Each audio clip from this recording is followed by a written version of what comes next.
आवाज आपकी फिर से ही गड़बड़ कर रहा है यार। सुबह जैसा शास्त्री जी ने बताया, मैं सुबह 4-4:15 बजे दिल्ली से चला और लगभग 4 ही बजने वाले हैं। तो 12 घंटे बाद मैं आप लोगों के बीच में हूँ।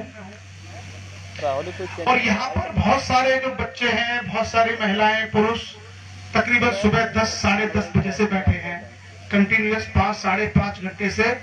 और टेम्परेचर 30-32-33 डिग्री रहा होगा। आज बहुत ह्यूमिडिटी है, गर्मी भी है। मैं अपनी बात शुरू करने से पहले एक सिंपल सा क्वेश्चन पूछना चाहता हूँ। हमारे जीवन में सबसे ज्यादा कीमती चीज क्या है? What is the most precious in our life? क्या चीज है? टाइम। समय, टाइम। मैं क्योंकि सरकार में अधिकारी हूं और सरकार के बहुत सारे काम हम करते हैं, उस काम का एक समय होता है। जैसे मान लीजिए हमारी मीटिंग किसी मंत्रालय में सुबह 10:45 पर शुरू होनी है, तो 10:44 पर सारे लोग उस रूम में होते हैं। और वो मीटिंग अगर 11:30 पे खत्म होनी है तो 11:30 डॉट वो खत्म हो जाती है। ऐसे जो फॉरवर्ड समाज है, जो समाज आगे निकल चुके हैं, अगर उनके भी आप कार्यक्रमों में जाएंगे तो वहां भी वो तय समय सीमा पर सारे कार्यक्रम करते हैं। हमारा समाज इसलिए पिछड़ा है कि हम इस समय को सम्मान नहीं देते। यहाँ इतनी गर्मी में ये बच्चे बैठे हैं और हम सुबह 11 बजे से मंच से बोले चले जा रहे हैं। मैं बड़े दुख के साथ कह रहा हूं, आप मेरी बात को अन्यथा मत लीजिए। We are disregarding the time. हम समय का अपमान कर रहे हैं। आप लोगों के पॉलिटिकल भाषण सुनने के लिए बच्चे नहीं बैठे हुए। ये चाहते हैं कि इन्हें कोई गाइडेंस मिले, कोई मोटिवेशन मिले। आप लोग यहाँ से खाना खाएंगे और अभी जाकर के अपने घरों में सो जाएंगे। ये बच्चे जो पूरे दिन से यहाँ बैठे हुए हैं, इनकी इच्छा रही होगी कि कोई हमें 2 अच्छी बातें बताए ताकि हमारा करियर बने। हमारे जैसे लोग 400 किलोमीटर से चल के आए, 8 घंटे की यात्रा करके, 8 घंटे यहाँ से ट्रेवल करके आए हैं और 8 घंटे ट्रेवल करके जाएंगे। आप ये सुनिए, मेरे जैसे लोगों को अमूमन आप लोगों ने कभी गांव में नहीं देखा होगा। आप बताइए, आपका डीएम, आपका कमिश्नर कभी आता है आपके गांव में बच्चों को मोटिवेट करने के लिए? तो मैं आप सभी लोगों का सम्मान करते हुए यह रिक्वेस्ट करता हूं कि प्लीज आप टाइम को ऐसे बेकार मत कीजिए। ये अच्छी परंपरा नहीं है। इसको थोड़ा सा आप समझने का प्रयास करिए कि हम पिछड़े इसलिए नहीं है कि हम बैकवर्ड कास्ट में आते हैं। हम अपने लक्षणों से, अपने कामों से बैकवर्डनेस दिखाते हैं।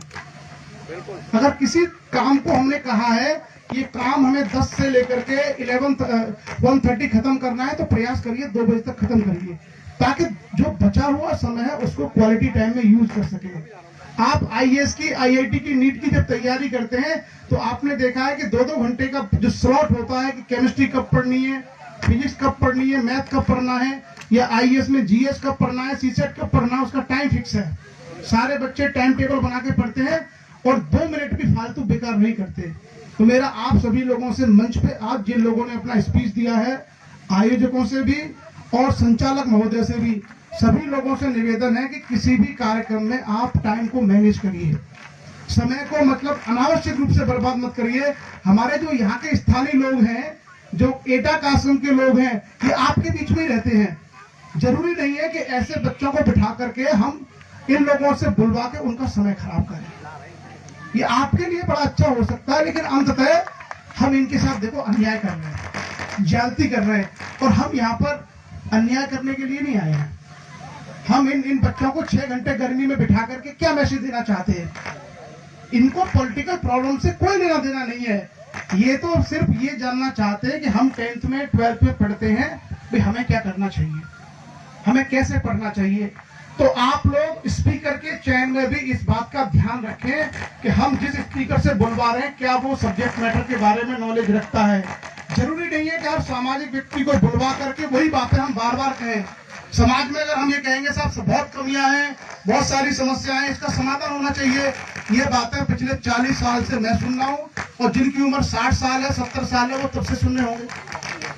लेकिन हमें ये फोकस करना चाहिए कि what action we can take, कौन से कदम हम उठा सकते हैं, क्या काम हम कर सकते हैं, इस पे चर्चा होनी चाहिए।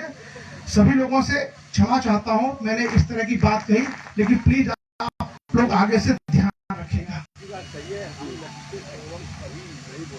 नहीं, आपकी बात बोलने की नहीं है, मेरा कहने का मतलब है कि हम 11:30 से लगभग इस चीज को देखिए 4 बज गए, बहुत गर्मी है, तब से ही बच्चे बैठे हुए हैं और इतना समय, मतलब मुझे लगता है इतनी एनर्जी नहीं होती है 3 घंटे 2 घंटे की हम क्लास में अटेंड नहीं करते। आप देखिए आपका कोई भी जो पीरियड होता है वो 30 मिनट का 45 मिनट का होता है। दिल्ली में अगर आप आईएएस की क्लास करेंगे या कोटा में नीट की क्लास भी करेंगे तो कोई भी क्लास 2 घंटे से ज्यादा की नहीं होती है। ह्यूमन की एक कैपेसिटी है, चीजों को वो चीजों को ग्रैस्प नहीं कर सकता है, बायोलॉजिकल है ये हमारा। बहरहाल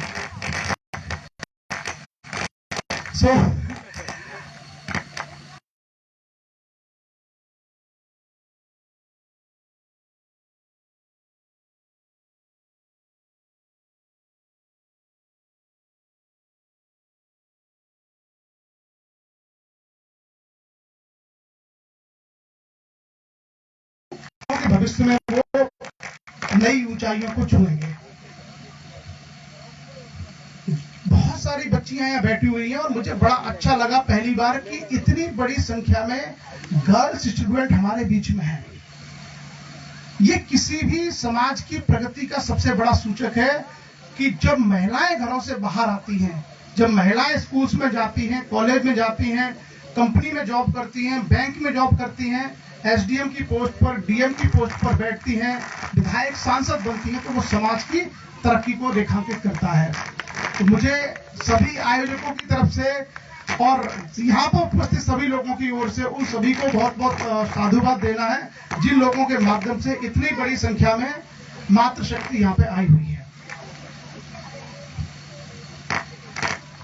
आप लोग खास करके हमारा जो सोसाइटी का कल्चर रहा है उसमें हम 12th क्लास तक आते आते सामान्य रूप से माता पिता ये सोचते हैं कि बच्ची की शादी कर दी। हमारा अपना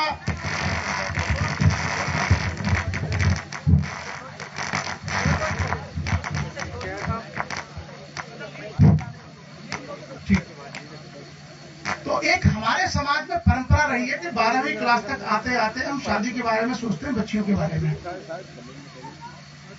और ऐसे में समाज का एक बहुत बड़ा हिस्सा अपने दायित्वों का निर्वहन करने से छूट जाता है। अगर घर की बच्ची नहीं पढ़ेगी तो फ्यूचर में क्या होगा, जिस परिवार की वो बहू बनेगी उस परिवार में जाकर के अगर उसका पति पढ़ा लिखा हुआ है तो 50% परिवार को मानेंगे पढ़ा लिखा है और 50% फैमिली को मानेंगे कि पढ़ी लिखी नहीं है। और कल को जब उसके बच्चे होंगे और उनके बच्चों को हमें जब पढ़ाना होगा तो माँ शायद वो भूमिका नहीं निभा पाएगी क्योंकि वो खुद पढ़ी लिखी नहीं है। तो हम अपने महिलाओं को, अपने समाज की बच्चियों को शिक्षा से दूर कर बेसिकली अपने समाज का जो हमारा बेस है उसे वीक कर देते हैं। आपने देखा होगा किरण बेदी का नाम सुना होगा, आईपीएस रही। बछेंद्री पाल का नाम आपने सुना होगा, एवरेस्ट पर पहुंची। उसी तरीके से कुछ दिन पहले विभा चहल आपके एटा की डीएम भी बन के आई थी। इंदिरा गांधी भारत की प्रधानमंत्री रही। तमाम सुप्रीम कोर्ट, हाई कोर्ट के जज, बड़े बड़े पोस्ट पर महिलाएं पहुंचती हैं। तो क्यों हमारे समाज की बच्चियां नहीं पहुंचनी चाहिए? हम लोगों को इस माइंड सेट को अब पूरी तरीके से चेंज कर देना चाहिए। कई बार कल्चर के नाम पर या सामाजिक व्यवस्था के नाम पर हम महिलाओं को या बच्चियों को वो फ्रीडम नहीं देते जो हम लड़कों को देते हैं। जबकि अभी जो आईएएस का रिजल्ट आया है, टॉप जो 20 रैंक है उसमें 10 लड़कियां हैं। जो टॉप 20 का रिजल्ट है आईएएस का, उसमें 20 में से 10 गर्ल्स हैं, यानी 50% कौन है? गर्ल्स हैं। लेकिन हमारा समाज दोनों जगह 0 है। तो आप देखिए कितनी बड़ी संभावनाएं, कितना बड़ा पोटेंशियल छुपा हुआ है जिसके माध्यम से हम अपनी सोसाइटी को आगे लेके आ सकते हैं। सभी स्टूडेंट से मेरा ये कहना है कि देखिए, आप जीवन में केवल 4-5 छोटी छोटी बातों को ध्यान रखिए, बहुत कुछ आपके लिए आसान हो जाएगा। सबसे बड़ी समस्या हमारे सामने ये आती है कि हमें लाइफ में क्या बनना है, हमारा कैरियर गोल क्या होना चाहिए, अमूमन नहीं पता होता। गांव में रहने वाले बच्चे चाहे लड़के हों या लड़कियां हों, उनमें से अधिकांश लोग इस तरीके से पढ़ते हैं कि अभी हाई स्कूल में उसके बाद इंटर में अब क्या करोगे? साइंस अच्छी होगी तो बोलेंगे बीएससी, अगर साइंस अच्छी नहीं होगी तो बोलेंगे बीए, जिसको कॉमर्स पढ़ना है वो बीकॉम कर लेगा। आज के जमाने में जीएनएम वगैरह ऐसे कुछ कोर्सेज आ गए, कुछ बच्चे वो कर लेते हैं। लेकिन किसी भी बच्चे का 9th 10th तक विजन क्लियर नहीं है कि हमें लाइफ में करना क्या है, और यही एक स्टूडेंट की सबसे बड़ी समस्या है। शहरों में बड़े बड़े अधिकारियों के या बड़े बड़े लोगों के जो बच्चे होते हैं, जब उनका बच्चा 5वीं क्लास में होता है या 6ठी क्लास में होता है, उसी समय उसके माता पिता उसकी रुचि को देखते हुए उसको मोटिवेट करते हैं कि आप आगे चल के सिंगर बनोगे, और उस बच्चे की सिंगिंग की ट्यूशन लगवा देते हैं, ट्रेनिंग कराते हैं। कोई बच्चा अच्छा खेलता है, 7वीं क्लास में 8वीं क्लास में आते ही अच्छे घरों के बड़े लोग अपने बच्चे को क्रिकेट का बैट और कोचिंग पकड़ा देते हैं कि जाओ वहां से ये सीखो, उसको सिखाते हैं। हमारे सामने सबसे बड़ी समस्या यही है कि हमारे पास गाइडेंस का अभाव है। हमारे समाज के लड़के और लड़कियों को सही टाइम पर ये नहीं पता कि उन्हें करना क्या है, और इस कारण से वो अपने करियर का गोल यानी जो लक्ष्य है वो नहीं बना पाते। और हमारा जो आज का ये सेमिनार है वो बेसिकली मैं यही प्रयास करूंगा कि आप इन चीजों को सीख के जाओ। जब आप 9th और 10th में आ जाओ या 8वीं क्लास में आ जाओ, उसी समय सोचना शुरू कर दो कि साहब हमें ये बनना है। और सपना या आपका जो लक्ष्य है उसमें केवल 2 चीजों को आप देख लेना। एक तो ये देख लेना कि जो लक्ष्य आप हासिल करना चाहते हैं, क्या आपके पास उस तक पहुंचने की रुचि उपलब्ध है कि नहीं है।